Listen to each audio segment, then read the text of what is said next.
नमस्कार। मैं Devendra Kumar chemistry classes में आपका हार्दिक स्वागत है। और आज हम टॉपिक पढ़ेंगे सांद्रता, कंसंट्रेशन। सांद्रता टॉपिक पढ़ेंगे। तो सांद्रता होती क्या है? तो सांद्रता का अर्थ है, किसी विलयन की सांद्रता का अर्थ है विलेय की उस मात्रा से है जो विलयन या विलायक की, जो क्या है, विलयन या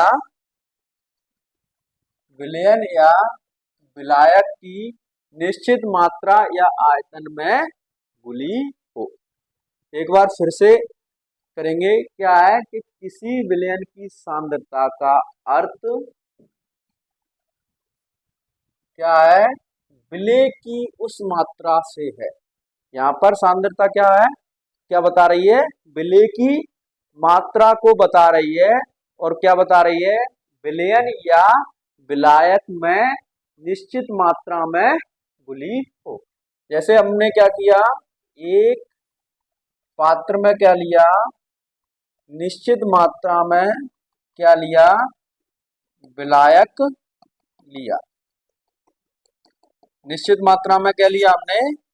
एक विलायक लिया। विलायक क्या हो सकता है? विलायक कैसा लिया? निश्चित मात्रा में विलायक। विलायक क्या लिया? जल लिया। जब निश्चित मात्रा में विलायक क्या लिया हमने? जल लिया। और इसी में क्या किया? नमक ऐड किया। नमक क्या है, यहाँ पर किसका काम कर रहा है? विलेय का काम कर रहा है। जब नमक हमने ऐड किया तो ये क्या बन गया? एक विलयन बन गया। ये क्या बन गया? विलयन बन गया। अब यहां पर सांद्रता क्या बता रही है कि वो विलयन में या विलायक में की निश्चित मात्रा में विलेय की कितनी मात्रा घुली है, ये कौन बताता है? ये क्या बता रहा है? सांद्रता बता रहा है।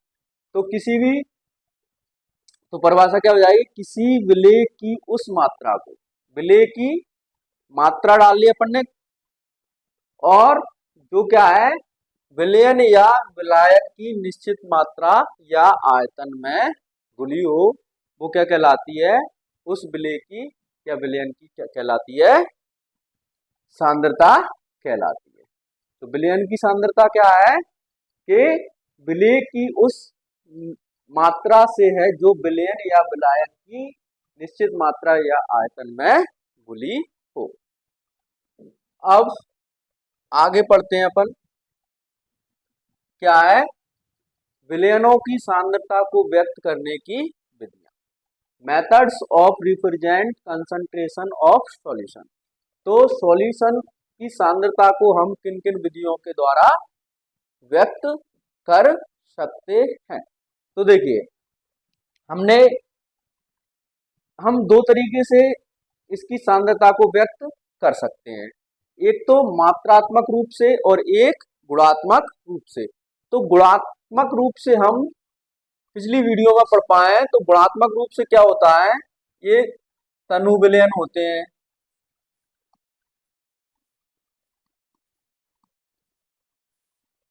सांद्र विलयन होते हैं,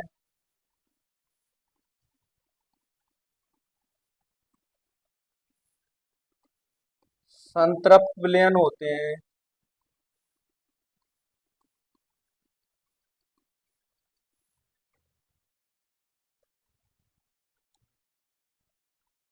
असंतृप्त विलयन होते हैं,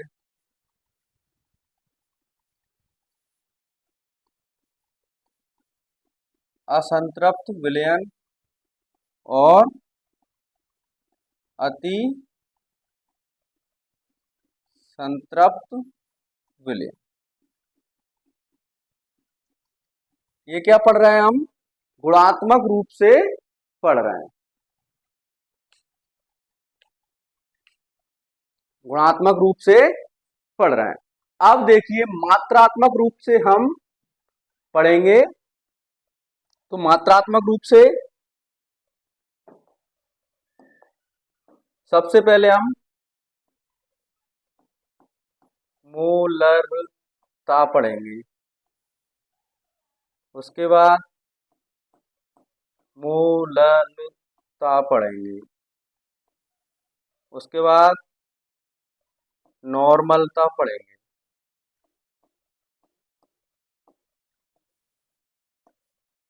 उसके बाद फॉर्मलता पढ़ेंगे, उसके बाद पार्ट्स प्रति मिलियन, जिसको हम शॉर्ट में ppm भी बोलते हैं, ये पढ़ेंगे। और उसके बाद में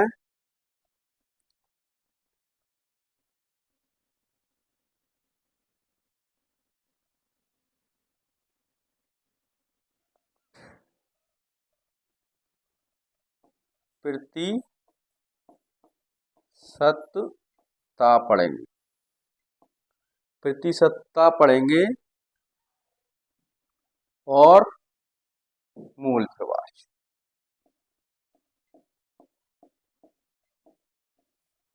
मूल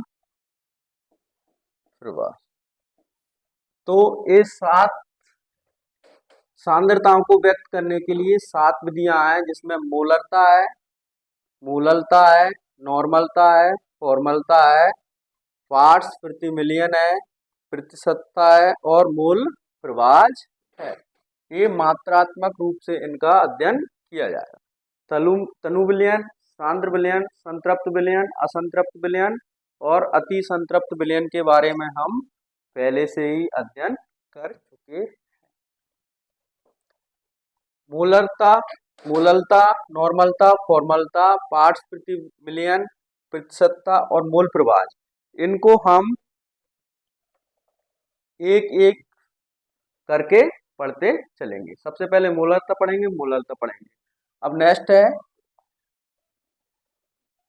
विलयन इकाई। जो विलयन चैप्टर है हमारा, इसमें उपयोग होने वाले महत्वपूर्ण संकेत व सूत्र। तो महत्वपूर्ण संकेत जिनका हम बार बार उपयोग करेंगे, उनको हम एक साथ ही लिखवा देते हैं।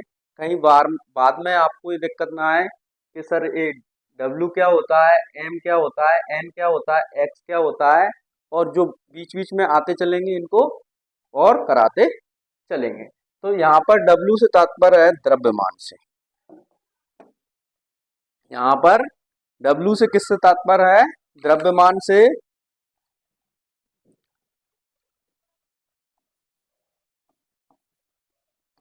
यहाँ पर W क्या है? द्रव्यमान। यहाँ M क्या है? M क्या है? अणुभार। N क्या है? मोल। X क्या है? मोल प्रवाह।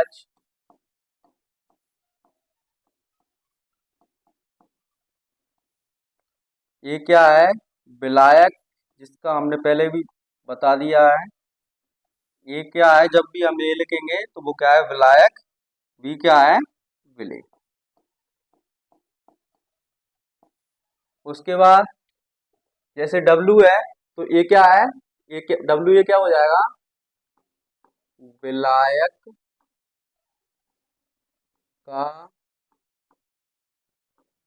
द्रव्यमान।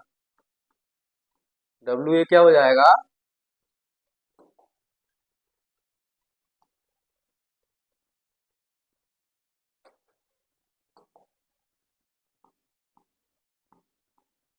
विलायक का द्रव्यमान। W पे क्या हो जाएगा? विलेय का द्रव्यमान। Na, N क्या है? मोल है। तो Na क्या हो जाएगा? विलायक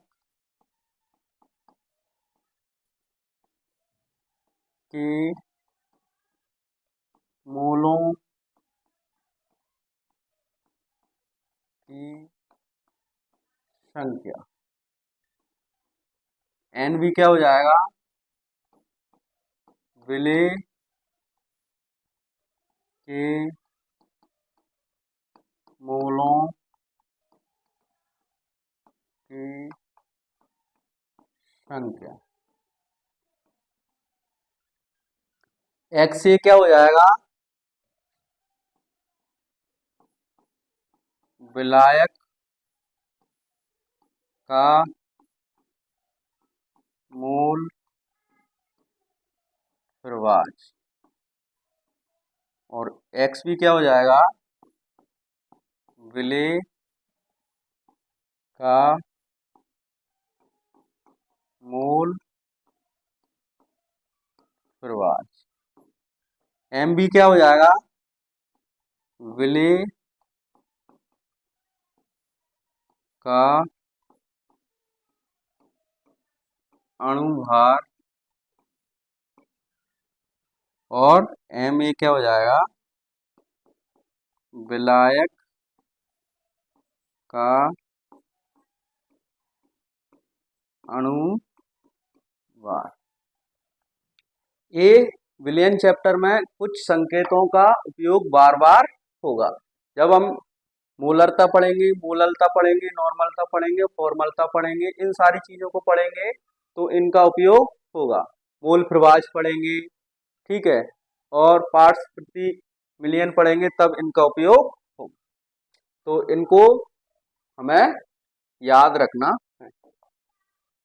अब है मोल। इस फॉर्मूले का भी उपयोग होगा थोड़ा सा। तो मोल बराबर क्या होता है, द्रव्यमान बटे अणुभार। तो यहां पर एन क्या है, मोल है,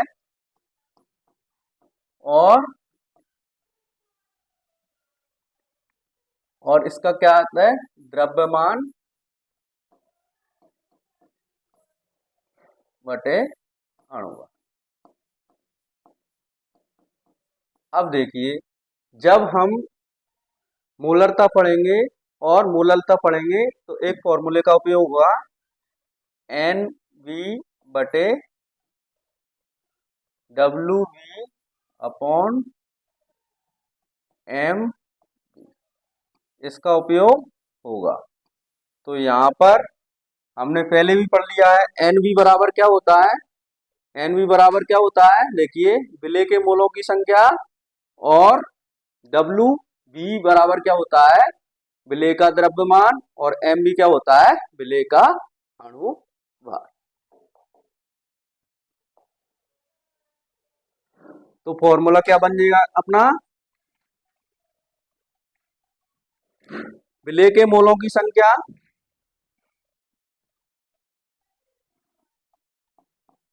विलेय के मोलों की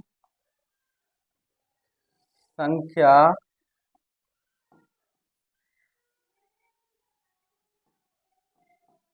एन बी बराबर, थोड़ा इधर लिख दे, बराबर विलेय का द्रव्यमान,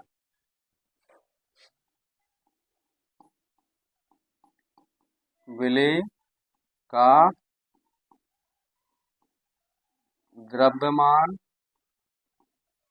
जिसको क्या दर्शा रहे हैं, डब्ल्यू वी बटे विलेय का अणुभार।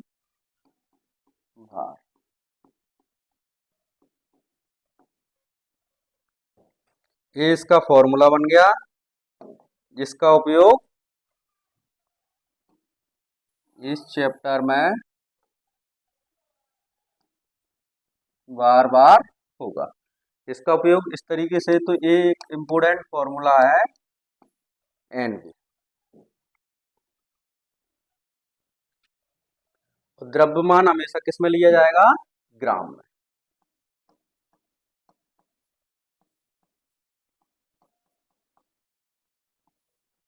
ठीक है।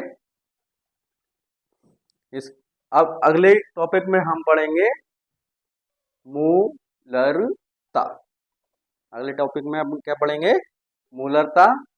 और चैनल को लाइक करें, शेयर करें एंड सब्सक्राइब करें, और दोस्तों में शेयर करें। जो दोस्त आपके ऑनलाइन या ऑफलाइन कोचिंग नहीं पढ़ पा रहे हैं, वो आर्थिक रूप से सक्षम है नहीं है, उनको इस चैनल पर हर टॉपिक कंप्लीट रूप से मिलेगा और कोई भी टॉपिक स्किप नहीं किया जाएगा, छोड़ा नहीं जाएगा।